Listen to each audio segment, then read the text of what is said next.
Doctor Strange changed the way we look at the MCU. Me and Soul, we have been avid Marvel fans and viewers.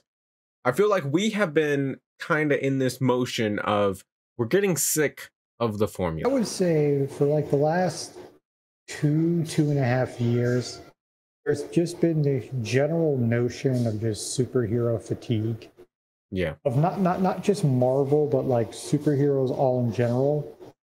To which there's always something that comes out that kind of remix that statement. So here's my general overall thoughts. We first initially talked when Doctor Strange came out about like our overall general thoughts, and I've kind of done a little bit of digging around about people's general take on this. With Multiverse of Madness, there are basically two camps. There's you love this movie or you hate it. Yeah. There's no like in between. Like, and I don't see it being something like episode 8, where it was like it initially started at like you either loved the movie or you hated it, but like as time has gone on, people are like, no, we're towards the hate train. Yeah.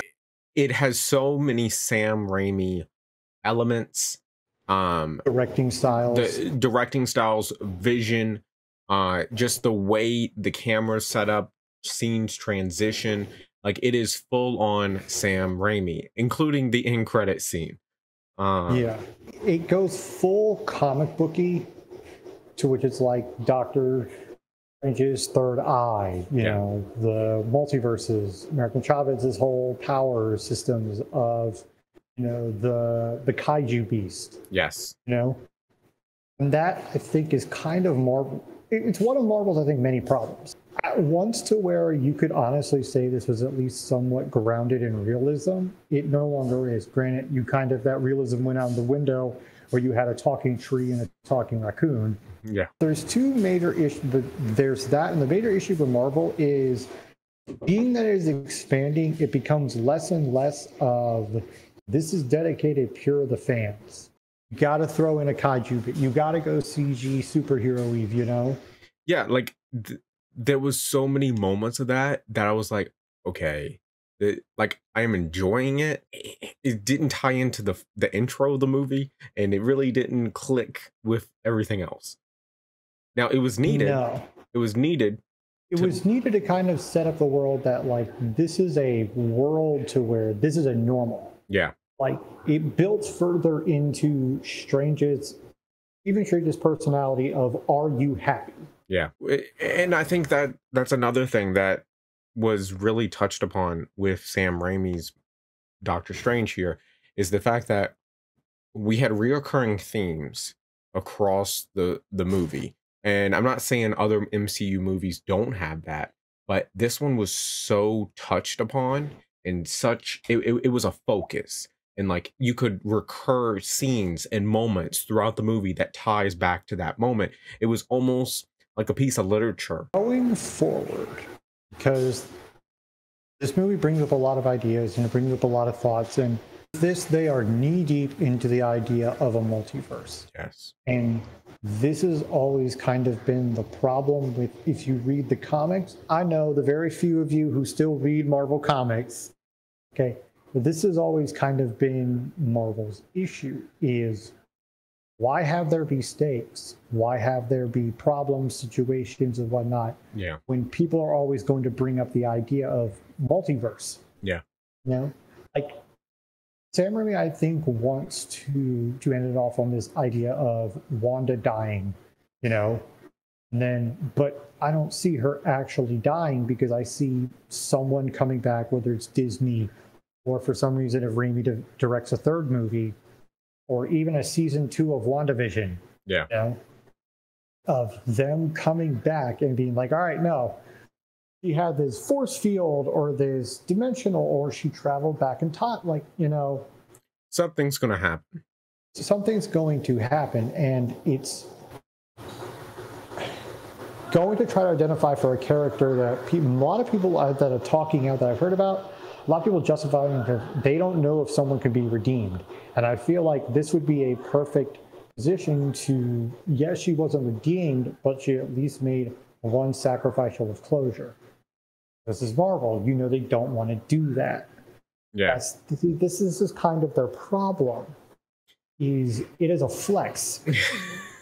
It's a flex. It's a we know we're good. We know we have the money. We know we have seats. We know people are probably going to like it. Even if someone hates it, it's still going to make money. So now let's just start bringing stuff in. Like let's bring in John Krasinski's Mr. Fantastic. Let's bring in Charles Xavier's Patrick Stewart. Even though he says he doesn't want to do Charles Xavier anymore, this could be a backdoor to bring in James McAvoy's Charles Xavier. Takes the MCU and it allows some experimental filmmaking with the movies. I will say yes. And even though I will say it's mid, and I will say to give me something, I feel like they're starting to give some kind of direction towards it with the last few shows. Yes. Moon Knight, Loki, Doctor Strange, Multiverse of Madness. Now, I don't know if Love and Thunder is pretty much going to be a step back. Yeah. Because people are just going to say, well, Ragnarok works so well, just do more of that. Well, and I think honestly, Ragnarok was sort of a step in this direction because it Taika Waititi definitely experimented with Thor in that movie. Yeah. Well, it was a step because it took what people consider to be their least favorite Avenger to be, no, we love Thor now. Yeah. And he is the first one to get a fourth movie. Right. But they're talking about introducing stuff like that. There's basically endgame Thor stuff. Yes. Like Beta Ray Bill or the God Killer. Yes. This is endgame stuff you're talking about. And I don't see how you're wrapping this up to where it's like, okay, you will wrap this up into Thor's arc. I think he's setting it up with the trailer of he's trying to find inner peace with himself. Yes. But it's I don't see Thor walking away. And to go back into Multiverse of Madness, I do feel like Marvel now has a sense of at least an endpoint for all these phases that they're working on. Our next end game, because I don't I feel like they're going towards Secret. That's what I have a feeling towards. Not the original Secret Wars, but the 2015 Secret Wars, and that is when the Illuminati came into play, the incursions of universes crashing into one another. See, that would make sense, if they are going to there. Because the only thing I could think of is they're trying to, although they have not set up, I would think that more would want to set up somebody as big as Thanos. Yes. Okay? The only problem is, the only person you could honestly say that is Kang. Yeah. Kang the Conqueror. Because he is a big deal. Yes. Someone like Doom, because it's fucking Doctor Doom. Exactly. Or someone like Galactus. Yeah. Who's basically a planet-eating, super mutant. Yeah. That could basically, you could have him to where he's, okay, well, I've devoured everything in this multiverse. Let me go on to the next. Yeah. And I think that's sort of where Marvel's kind of they have a catch-22 here. Some people are seeing it's sort of like Doctor Strange. They loved or hate it. Well, that people either see where we're going or everyone is fucking lost. But I think the people who try to see where we're going, we're just assuming they're going towards Secret Wars. Yeah. This is Marvel. Yeah. They could just decide at the 11th hour, we're not doing Secret Wars. We're doing this. Yeah. We're doing Civil War 2. And that I've read where that has been touched upon, where the Illuminati, Doctor Strange creating a new Illuminati, basically could start Civil War 2. And it's like, oh my God, where the fuck are we? What are we doing? And that's the problem, is because there's been the reports that they have pretty much tried to get the next 10 years planned out. Yes. I have this funny feeling of, can we at least figure out where we're going in the next 5? Yeah. No, next 3. Figure out where we're going in the next 3 before you start planning 10. Yeah, and I think that's a big issue we have, is Endgame happened, and then we went a year and a half with pretty much nothing. A global pandemic will do that to you. Yes, a global pandemic won't do that to you. But it couldn't have hit Marvel at the worst time, because then things got shifted, different storylines had to be changed and everything. And it didn't help. Their first movie was Black Widow. Yes. But I think for a lot of people, and this is kind of the general consensus, I think a lot of people tapped out after Endgame. Yes. Because they had that whole 10-year commitment. A lot of people saw it as, well, once they saw where the TV shows were kind of going in a direction, there's been a lot of these people who have tapped out, like, I don't want to go through this again. Yeah. You know? And a lot of people were burned by Endgame.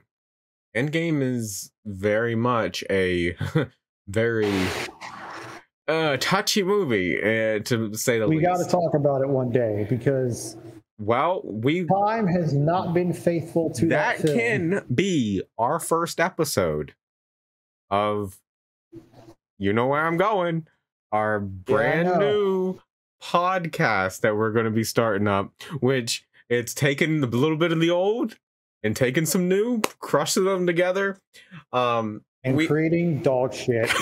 We had a video series here on YouTube years ago called Knights of the Geek Table. We are converting that into a brand new podcast that we are going to put on all platforms. Yeah. Well, the name is still Workshop. The name's Workshop. Nice. We might workshop it a bit. But we are making a podcast. Okay. So that could be our first episode. What's up with Endgame? But yeah, guys, let us know what you thought down in the comments below. Let us know where you think Marvel's direction is, because clearly we have no idea. We have no idea, and that's going to be the title of this video. We have no idea where Marvel's going. Please help. Yeah, we'll see you guys later. Make sure you hit that subscribe button, and hope to see you soon.